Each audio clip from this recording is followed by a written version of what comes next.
le titre de ce livre, Les vérités fondamentales du salut, il est écrit par le bien-aimé frère Edward Donnett.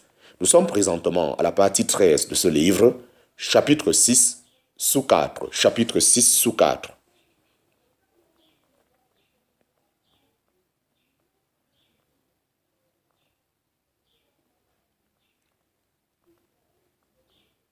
Mais encore que vous étiez pécheurs et comme tels perdus et ruinés, que partant, vous ne pouvez rien faire pour votre salut et que, si vous devez être sauvés, ce serait par l'œuvre de grâce d'un autre. S'il en est ainsi, nous pouvons dès maintenant développer devant vous la vérité bénie contenue dans ces paroles. Crois au Seigneur Jésus et tu seras sauvé. En parenthèse, Actes chapitre 16, verset 31.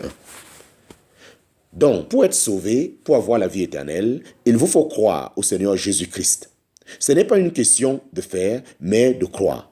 Maintenant, ce n'est pas ce que le pécheur peut faire, mais ce que Christ a fait, car il a pris sur lui ce que j'avais mérité, tandis que je reçois le fruit de ce qu'il a fait. Dorénavant, ce sera « Crois au Seigneur Jésus et tu seras sauvé ». Il n'y a pas d'autre chemin. C'est pourquoi le salut est toujours attaché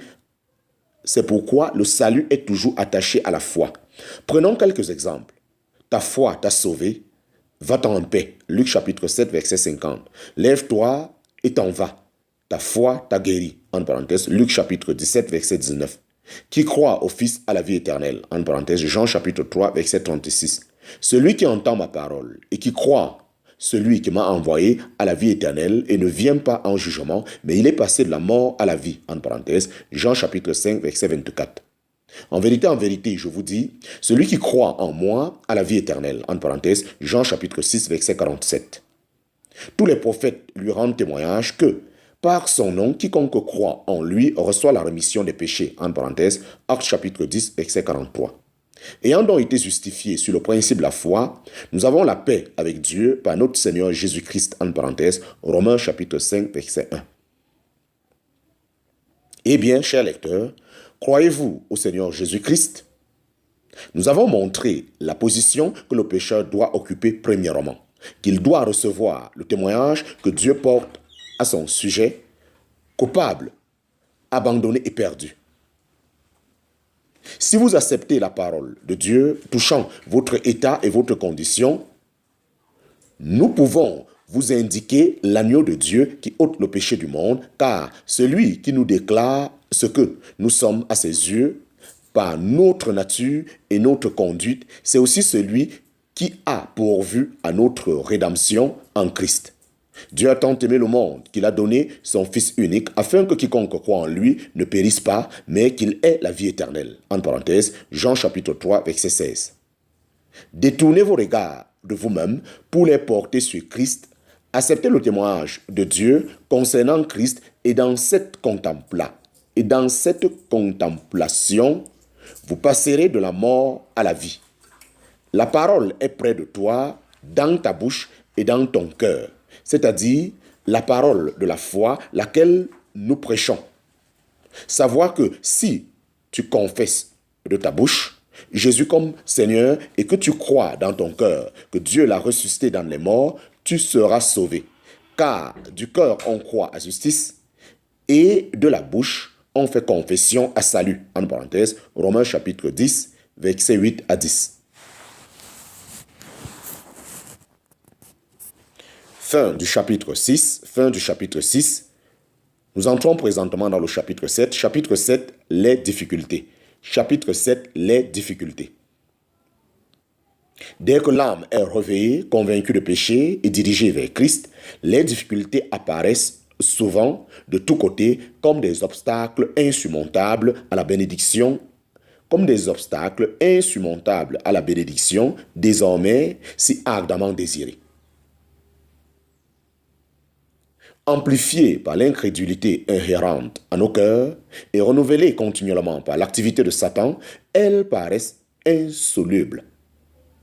Aussi serons-nous peut-être utiles à quelques-uns en exposant et développant les formes qu'elles revêtent le plus fréquemment.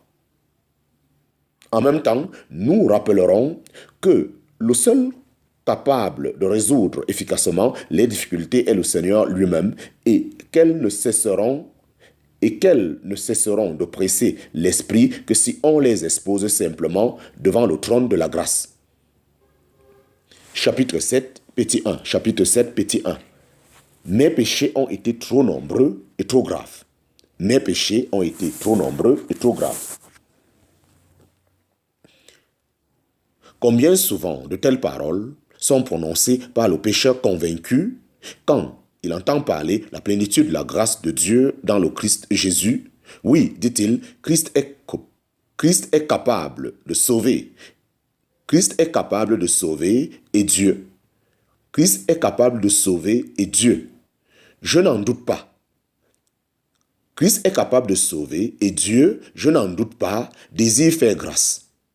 Mais je suis trop coupable. J'ai péché contre la lumière et la connaissance. D'autres peuvent venir pour être sauvés, mais pour moi, il n'y a pas d'espoir. 2 ou 3 remarques montreront le fond de cette objection. Premièrement, c'est un doute sur l'efficace du précieux sang de Christ. Car s'il n'est pas capable de vous purifier, c'est qu'il ne peut pas purifier de tout péché.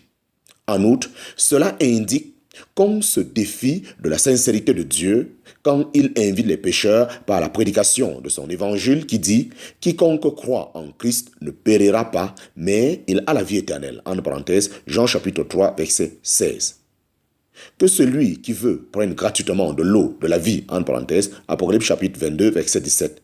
Or, si vous dites que vous n'êtes pas du nombre de ces quiconque, qu'est-ce que sinon mettre en doute la vérité de Dieu? Le Seigneur lui-même dit encore, « Je ne suis pas venu appeler des justes, mais des pécheurs », en parenthèse, Marc chapitre 9, verset 13.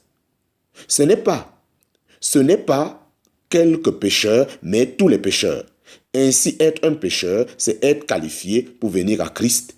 Et plus vous êtes convaincu de votre état de péché, plus aussi il vous faut être convaincu qu'il n'y a rien dans votre cas qui puisse vous exclure la miséricorde de Dieu.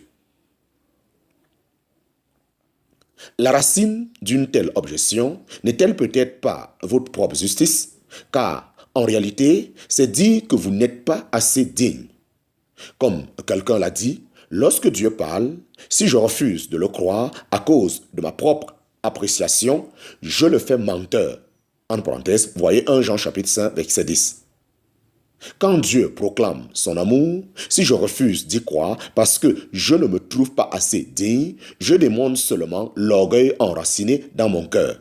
Car l'amour de Dieu se manifeste spontanément, sans rien demander en retour. Il n'est pas éveillé par mes mérites, mais par ma misère.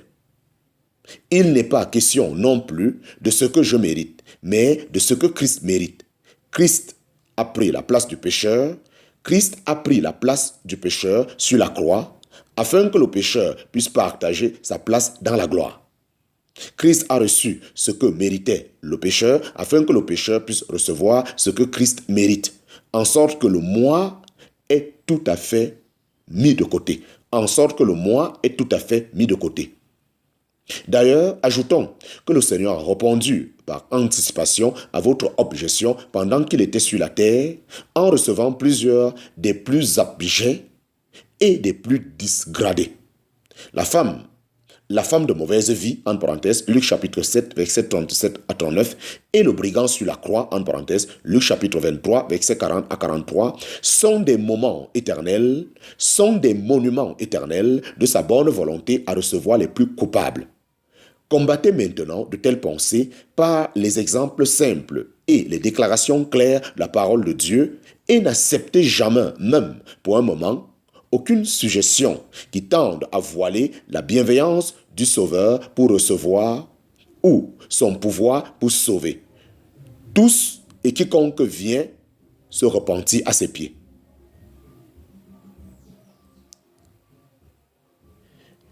Aucune suggestion qui tente à voiler la bienveillance du Sauveur pour recevoir ou son pouvoir pour sauver tous et quiconque vient se repentir à ses pieds. Chapitre 7, petit 2.